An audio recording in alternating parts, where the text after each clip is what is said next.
অবাক, আপনি অবাক হবেন, আশ্চর্য, এটা হয় কি করে? পঞ্চম শ্রেণীর শরীরচর্চা বই পড়েন, সপ্তম অষ্টম শ্রেণী নবম শ্রেণীর শরীরচর্চা বই পড়েন, বইয়ে লেখা আছে একজন মেয়ের স্তন কিভাবে বড় হয়, কিভাবে হায়েজ হয়, কিভাবে ছেলের লিঙ্গ বড় হয়।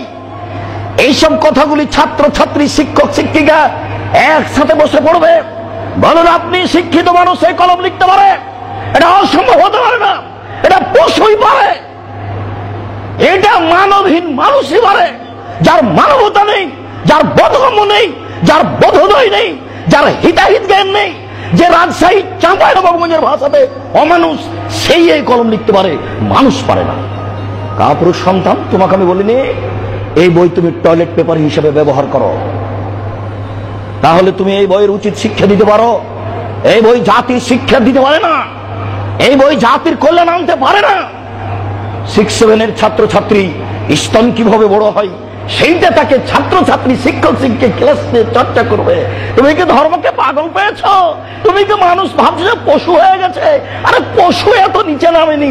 অবশ্য আল্লাহ এ কথা বলেছেন, আল্লাহ বলেছেন মানুষ খারাপ হতে হতে হতে হতে কাল আনাম, পশু হয়ে যাবে।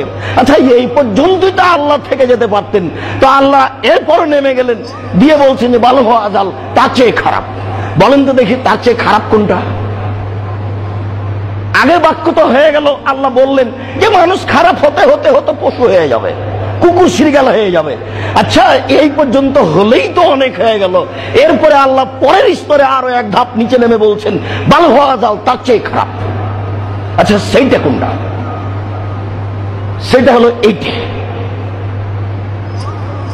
আশ্চর্য, বেটার কলম আছে, ও বাল্য বিবাহ দেখাচ্ছে পত্রিকায়। রংপুর কুড়িগ্রামে আমেনা নামে মেয়ের বিবাহ হলো বাল্য অবস্থায়। স্বামীর ঘরে গিয়ে ঘর রক্তাক্ত হলো, বিছানা কাটা হলো। ভাবি সকালে ভাবির কাছে কান্নাকাটি করে বলল, ভাবি আমার এই অবস্থা। তখন ভাবি চোখ টিপি দিয়ে বলছে যে এরকমই হয়, ধৈর্য ধারণ করো। বিকেলে নিজের ভাবি আসলো, নিজের ভাবির সামনে কান্নাকাটি করে বলল, তখন ভাবিও বলল যে ধৈর্য ধারণ করো। এগুলো কথা কলমে লিখে মানুষকে জানাচ্ছে বাল্য বিবাহ চলবে না। তাই দেখেছেন আপনি, মানুষ যে বিদ্যাহীন হবে, মানুষ যে মূর্খ হবে, মানুষ যে বন্য হবে, মানুষ যে বর্বর হবে, মানুষ যে অসভ্য হবে, তার এগুলি জাজল্য প্রবণ। আপনাকে আমি কি দিয়ে বুঝাই? মোহাম্মদ সাল্লাল্লাহু আলাইহি সাল্লাম যখন বিবাহ করেন তখন তার বয়স 40 বছর, আর যাকে করেছেন তার নাম আয়েশা, তখন তার বয়স 6 বছর। ধর্মকে পাগল পেয়েছে, ওনাকে বিদ্যান, ওকে যে বিদ্যান বলে সেও পশু।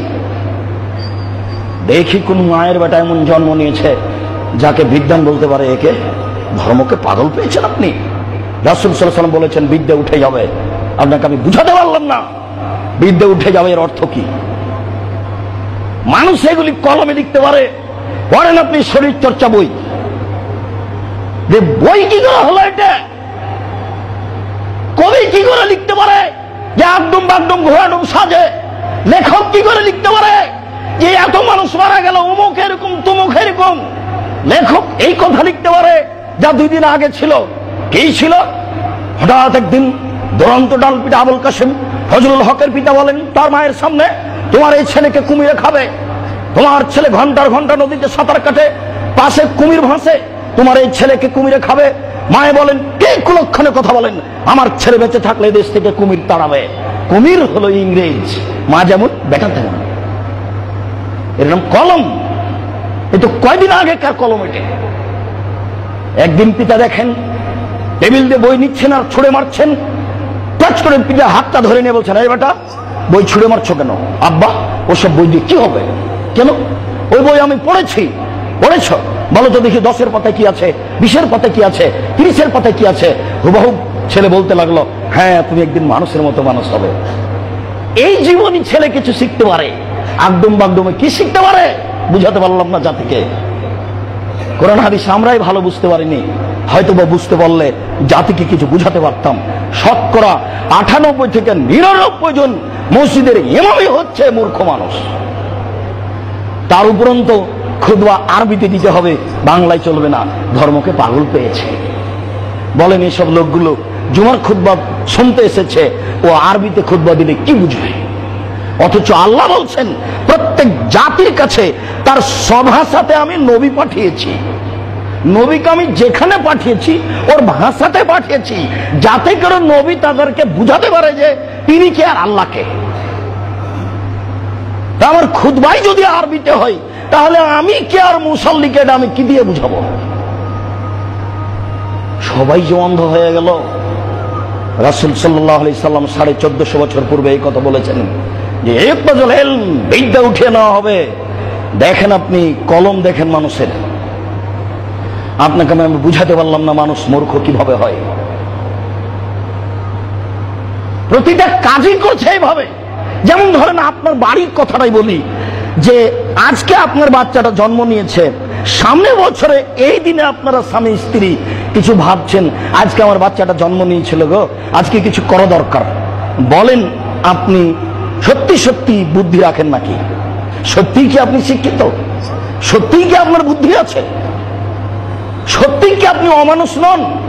যার ভিতরে মানবতা থাকে না সেই হলো অমানুষ, যার ভিতরে বিদ্যা থাকে না সেই হলো মূর্খ, যার ভিতরে হিতাহিত জ্ঞান থাকে না সেই হলো অমানুষ। আল্লাহর নবী বলেছেন বিদ্যা উঠে যাবে। আপনাকে আমি কি দিয়ে বুঝাই যে বিদ্যা উঠে যাবে? আপনি আমার চেয়ে অনেক সচেতন। আপনি সমাজের বাস্তবতা এই লেখকের কলম দেখলে আপনি বুঝতে পারবেন। একটা পদ্য দেখেন, একটা গল্প দেখেন, 4, 5, 6, একটা ইতিহাস দেখেন। একটা ইতিহাস কি সত্য? আপনার কি একটা ইতিহাস সত্য? আপনি যে আপনার ছেলে মেয়েকে এগুলো পড়াচ্ছেন, আপনার যদি সবকিছুই মিথ্যা হয় তাহলে বাচ্চারা শিখবে কি? তিনি বলেন অতাজহারুল ফেতান, ফেতনা প্রকাশ পাবে। ফেতনা এটা আরবি শব্দ, যে কোনো সমস্যার নাম ফেতনা। মসজিদে মারামারি ফেতনা, মাদ্রাসায় মারামারি ফেতনা, রাস্তাঘাটে মারামারি ফেতনা, এগুলো সব ফেতনা। রাসূল সাল্লাল্লাহু আলাইহি সাল্লাম বললেন ওয়ায়ুলকা শাহ, মানুষের উপরে কৃপণতা চাপিয়ে দেওয়া হবে। যে অনুপাতে টাকা ইনকাম করছে সেই অনুপাতে দান খায়রাত করবে না। আমরা বলি না যে তাদের সবকিছু মন্দ, তারা এদেশে ধর্মের নামে রাজনীতি করছে, করুক, তবে তাদের একটা নীতি আছে যে যত টাকা ইনকাম করছে ইনকাম অনুপাতে দান থাকতে হবে। বুঝতে পারলেন না কথা? মনে হয় এয়ানত কত টাকা আয় করে আয় অনুপাতে ইয়ানত থাকতে হবে। ওরা ওটা দান রাখেনি, নাম ওটা নাম রেখেছে আরবি ইয়ানত। তার মানে মানুষ তারা আয় অনুযায়ী দান করবে না, মানুষ কৃপণ হবে, এ কথা তিনি বলেছেন। ওয়াকসরাল হারাজ, মারামারি বেড়ে যাবে। যখন মানুষ সমাজে আর বিদ্যা থাকবে না তখনই মানুষ মারামারি করবে। বিদ্যা না থাকার ফল এটাই যে মানুষ সমাজে আর ভালোভাবে থাকবে না, পরস্পরে সবাই মারামারি করবে। যেহেতু কেউ শিক্ষিত নেই, কারোর কাছে বিদ্যা নেই, তখন সমাজের লোক আর কেউ ভালো থাকবে না। আবু হুরায়রা রাদিয়াল্লাহু তাআলা আনহু বলেন রাসূল সাল্লাল্লাহু আলাইহি ওয়াসাল্লাম বলেছেন ইন্না মিন আসরাতিশ শাআত, নিশ্চয়ই পৃথিবী ধ্বংসের লক্ষণ এক, এর ফলে বিদ্যা তুলে নেওয়া হবে। বিদ্যা মানুষ সমাজে থাকবে না, বিদ্যা তুলে নেওয়া হবে। তিনি প্রথমেই এই বাক্যটা বললেন যে বিদ্যা তুলে নেওয়া হবে। যত কর্ম সমাজে আছে সব জায়গাতে আপনি হাত দিয়ে দেখেন, এটাও কাজ বুদ্ধিমানের নয়, এটাও কাজ শিক্ষিত মানুষের নয়, এটাও কাজ শিক্ষিত মানুষের নয়। তাহলে শিক্ষিত মানুষই নাই সমাজে। এক নম্বরে বললেন এর ফলে বিদ্যা তুলে নেওয়া হবে।